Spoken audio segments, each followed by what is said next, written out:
Hi friends, అందరికీ good evening అండి. అందరికీ కృష్ణాష్టమి శుభాకాంక్షలు. ఈరోజైతే మా హాస్టల్లో నేను శనగబెల్ల పాయసం చేస్తున్నానండి. ముందుగా 2 విజిల్లు వచ్చేదాకా ఉడికించానండి శనగపప్పుని. ఇప్పుడు పొయ్యి మీద పెట్టి సిమ్లో పెట్టి ఉడికిస్తున్నాను. జీడిపప్పు, బాదం పప్పు, ఎండు కొబ్బరి నెయ్యిలో వేపి పక్కన పెట్టానండి. బెల్లము పొడిగొట్టి పక్కన పెట్టానండి. ఇలాచి బెల్లం 2. ఇప్పుడు బాగా బియ్యము ముందుగా నానబెట్టానండి 1 అవర్. అవి మిక్సీకి వేసుకోవాలి మెత్తగా, దోసపిండిలాగా. ఇప్పుడైతే ఉడికింది కదా, బెల్లం వేసుకుంటున్నానండి. మీరు ఏమైనా వేయచ్చు, శనగబెల్లనే ఏం కాదు.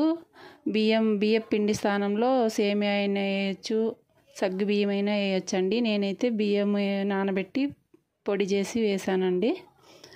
మీరు ఎలా అయినా వేసుకోవచ్చు. ఇప్పుడు కాసేపు ఉడికిచ్చి బెల్లం అంతా కరిగేదాకా పిండి ఇలా మిక్సీకి పట్టుకోవాలి, మెత్తగా పట్టాలండి. ఇప్పుడు ఉడికిపోయింది కదా, ఇప్పుడైతే స్లోగా పిండి వేసుకొని బాగా కలియదిప్పాలండి, వంటలు కట్టకుండా. ఇట్లా సన్నగా వేసుకొని కలుపుతూ ఉండాలండి.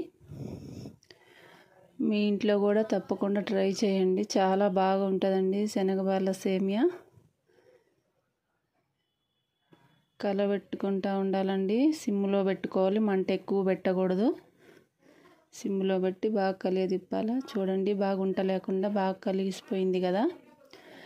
ఇప్పుడైతే డ్రై ఫ్రూట్స్ వేసుకుంటున్నానండి. ఇలాచి డ్రై ఫ్రూట్స్. నేనైతే ఇలాచి ఇలాగే వేసుకుంటానండి, మంచి స్మెల్ కోసం.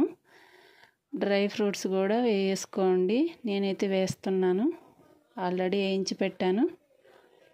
ఒక 5 నిమిషాలు ఉడికిచ్చి గ్యాస్ ఆఫ్ చేసుకోండి. శనగబెల్ల సేమియా రెడీ అయిపోయిందండి. లాస్ట్లో కొంచెం గీ వేసుకున్నాను. లైక్ చేయండి, షేర్ చేయండి, సబ్స్క్రైబ్ చేసుకోండి. Thank you for watching.